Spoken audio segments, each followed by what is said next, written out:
Assalamu alaikum. Hello, dear student. I am Irfan Hussain, Dr. Irfan Hussain, in front of you. And our third lecture is on third organelle of cell as a endoplasm reticulum. Previously, we have discussed about the nucleus, and also we discussed about mitochondria, and now we discuss about the endoplasm reticulum. हम इस topic में ये पढ़ेंगे कि endoplasm reticulum क्या है और उसका फंक्शन क्या है, वो कौन सा रोल परफॉर्म करता है सेल के इनसाइड, उसकी क्या ज़रूरत है, कौन सा मकसद है। तो हम आज इंशाल्लाह इसमें सारा डिटेल जो है उसकी पढ़ेंगे, एंडोप्लाज्म रेटिकुलम की, और उसके साथ उसके टाइप्स को भी डिस्कस करेंगे इंशाल्लाह। तो आपका कोऑपरेट हमें चाहिए, आपकी मोटिवेशन चाहिए। इंशाल्लाह आपका पूरा तावन करेंगे आपको हर चीज़ समझाने में। इंशाल्लाह कोई कमी रह गई तो आप पूछ सकते हैं, आपको आंसर मिल जाएगा। इंशाल्लाह कुछ ही दिनों में हम ये भी कोशिश करेंगे कि हम अपनी वेबसाइट बनाएं पूरे लेक्चर्स की, और आपको सेंड करते रहेंगे यूट्यूब पे, और जो मेरे स्टूडेंट्स हैं उनको भी सेंड करूँगा इंशाल्लाह। तो हम अपना टॉपिक स्टार्ट करते हैं, एंडोप्लाज्म रेटिकुलम। एंडोप्लाज्म रेटिकुलम क्या है? तो एंडोप्लाज्म रेटिकुलम जो है वो दूसरा सेल का डबल मेम्ब्रेन बाउंडेड ऑर्गेनेल है, जैसे कि हमने माइटोकॉन्ड्रिया में डिस्कस किया था। तो ये क्या है? एक डबल मेम्ब्रेन बाउंडेड ऑर्गेनेल है जो यूकेरोट्स में मिलता है। जैसे कि हमने माइटोकॉन्ड्रिया में पढ़ा था कि माइटोकॉन्ड्रिया भी सिर्फ यूकेरोट्स में ही मिलते हैं, जैसे ही एंडोप्लाज्म रेटिकुलम भी सिर्फ हमें जो है वो यूकेरोट्स में ही मिलते हैं, वो सेल जिसमें कंप्लीट न्यूक्लियस हो। तो ये क्या है कि ये network of hollow tubes, flinted sheets and round sacks means मतलब बना एक स्पेरिकल बॉडी को कहते हैं। जैसे कि हम आपको ये शेप दिखा रहे हैं, ये एक सेल है और सेल के अंदर न्यूक्लियस है। जो ये आपको नज़र आ रही है ये फ्लेंटेड शेप, और ये स्पेरिका फ्लेंटेड है, और जो हालो ट्यूब्स नज़र आ रहे हैं आपको, ये हालो है ना, इनसाइड हालो ट्यूब्स नज़र आ रही हैं जो कनेक्ट है न्यूक्लियस के साथ और साइटोप्लाज्म के साथ। ये सारा साइटोप्लाज्म में इसका कनेक्शन, इसका काम ही ऐसा होता है कि एंडोप्लाज्म रेटिकुलम जो है वो कनेक्शन डेवलप करता है न्यूक्लियस और साइटोप्लाज्म के बीच में, जो भी सारी ट्रांसपोर्ट वगैरह होती है। तो हम डिस्कस कर रहे थे कि जो ये कनेक्शन है न्यूक्लियस और साइटोप्लाज्म के बीच में, वो कौन डेवलप करता है? Endoplasm reticulum. जो भी सारी ट्रांसपोर्ट है, जैसे कि जब डीएनए से मैसेंजर आरएनए बनता है तो वो भी साइटोप्लाज्म की तरफ यानी राइबोसोम की तरफ ट्रांसपोर्ट होता है, तो वो भी कौन ट्रांसपोर्ट करता है? Endoplasm reticulum. यानी ये जो है एक पाथवे है, क्या है? पाथवे का काम करता है।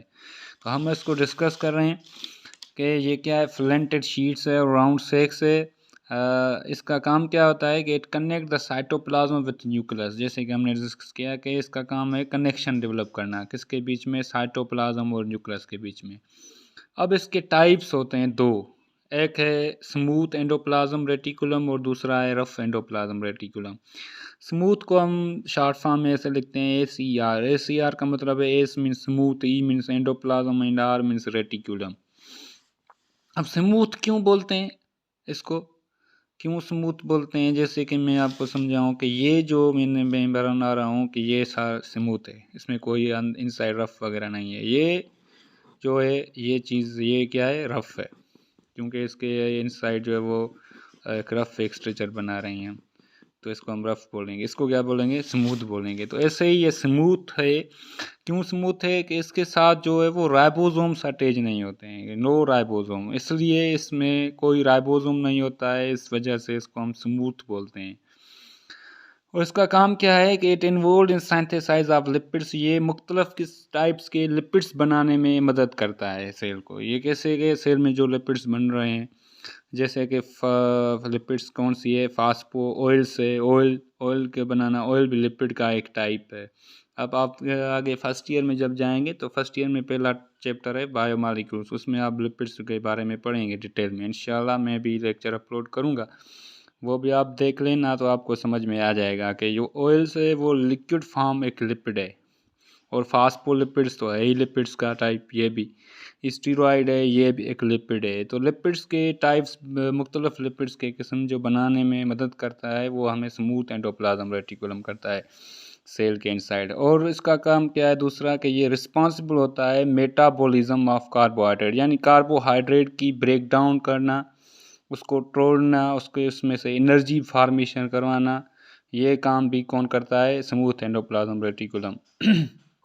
और रेगुलेशन ऑफ कैल्शियम, कैल्शियम की रेगुलेशन करना सेल के इनसाइड, उसकी लेवल को मेंटेन करना, ये भी किसका काम होता है, ये भी स्मूथ एंडोप्लाज्म का काम होता है।